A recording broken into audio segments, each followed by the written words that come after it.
여러분, 혹시 나를 막 쫓아오던 빛이 갑자기 어딘가에 탁 하고 걸려 멈추는 상상해 보셨나요? 오늘은 바로 그런 강렬한 이미지로 시작하는 시, 윤동주 시인의 십자가를 함께 읽어보려고 합니다. 이 시는요, 단순히 눈에 보이는 풍경만 이야기하는 게 아니에요.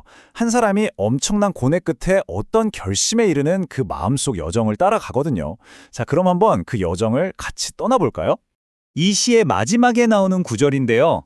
꽃처럼 피어나는 피. 와, 진짜 강렬하지 않아요? 피가 꽃처럼 피어난다니. 이 아름다우면서도 좀 섬뜩한 느낌. 이 역설적인 표현에 과연 어떤 의미가 담겨 있을까요? 우리가 오늘 바로 그 비밀을 한번 파헤쳐 볼 겁니다. 자, 시의 첫 부분으로 한번 들어가 볼게요.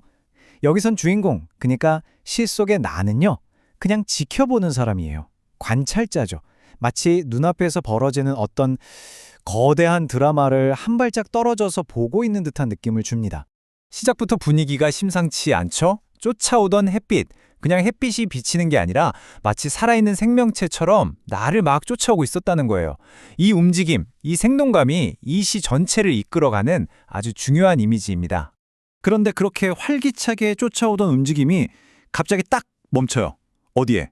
바로 저 교회 꼭대기 십자가에 걸렸다는 겁니다. 여기서 십자가는 그냥 배경이 아니에요.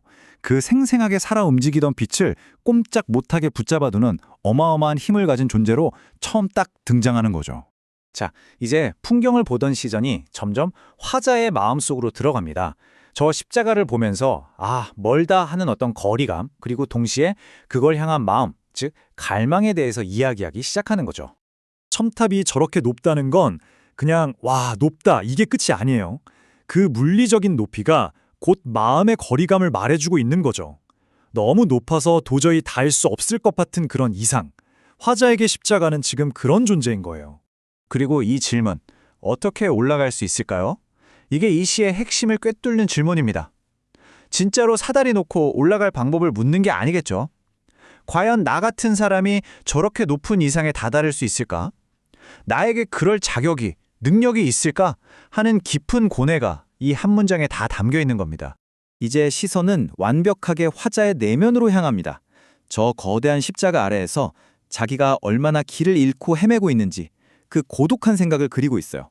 종소리가 들려오지 않는다는 거, 이 바깥의 고요함이 꼭 화자의 마음속을 비추는 거울 같아요. 보통 교회 종소리는 이리 오라는 신호, 혹은 가야 할 길을 알려주는 소리잖아요. 근데 그게 안 들린다는 건 지금 이 사람에겐 어떤 길잡이도 없다는 뜻이죠. 정말 막막한 고독 속에 혼자 서 있는 느낌을 줍니다. 그러면서 그냥 휘파람이나 불면서 어슬렁거리고 있어요. 한번 상상해 보세요. 저렇게 높고 숭고한 이상, 십자가는 저 위에 있는데 그 아래에서 자기는 아무 목표도 없이 방황하고 있는 거예요. 자기 자신이 얼마나 초라하게 느껴지겠어요? 약간 자조적인 씁쓸한 웃음 같은 게 느껴지는 부분이죠. 자, 여기서부터가 이 시의 진짜 하이라이트입니다. 화자의 생각을 완전히 뒤바꿔 놓는 어떤 깨달음의 순간이 오거든요. 근데 이게 언뜻 보면 되게 모순적으로 들려요. 바로 이 부분이에요. 예수를 괴로웠던 사나이라고 했다가 동시에 행복한 예수라고 부릅니다. 이상하죠? 괴로운데 어떻게 행복할 수 있을까요? 바로 이 역설이 핵심이에요. 고통 그 자체는 물론 괴롭지. 하지만 어떤 위대한 목표를 위한 희생, 그 과정에서 겪는 고통은 결국 행복이나 구원 같은 충만함으로 이어질 수 있구나 하는 엄청난 깨달음을 얻는 순간입니다. 그리고 마침내 시가 절정으로 치닫습니다. 이제까지 방황하고 고민만 하던 화자가 그 모든 걸 멈추고 아주 굳은 개인적인 결심을 내리는 순간이 찾아옵니다.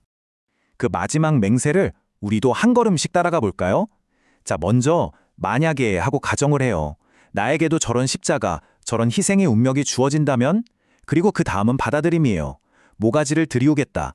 즉 죽음조차 기꺼이 감수하겠다는 거죠. 그렇게 했을 때 흘리는 피는요, 더 이상 아픔이나 고통의 상징이 아니에요. 오히려 꽃처럼 피어나는 새로운 생명, 아름다움이 되는 겁니다. 그리고 이 모든 다짐이 어두워가는 하늘, 즉 암울한 시대 현실 속에서 이루어진다는 게 더 가슴에 와닿죠? 그리고 이 모든 걸 조용히 하겠다고 말해요. 막 시끄럽게 외치는 게 아니라 그저 묵묵하게, 하지만 그 어떤 말보다도 단단한 의지를 보여주는 거죠.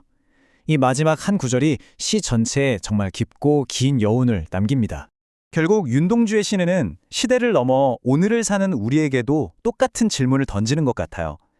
이렇게 힘들고 어두운 현실 속에서 기꺼이 나를 던지는 희생을 통해 피어나는 그 아름다움, 그 가치는 과연 뭘까요? 여러분이라면 그 답을 어디서 찾으실 건가요?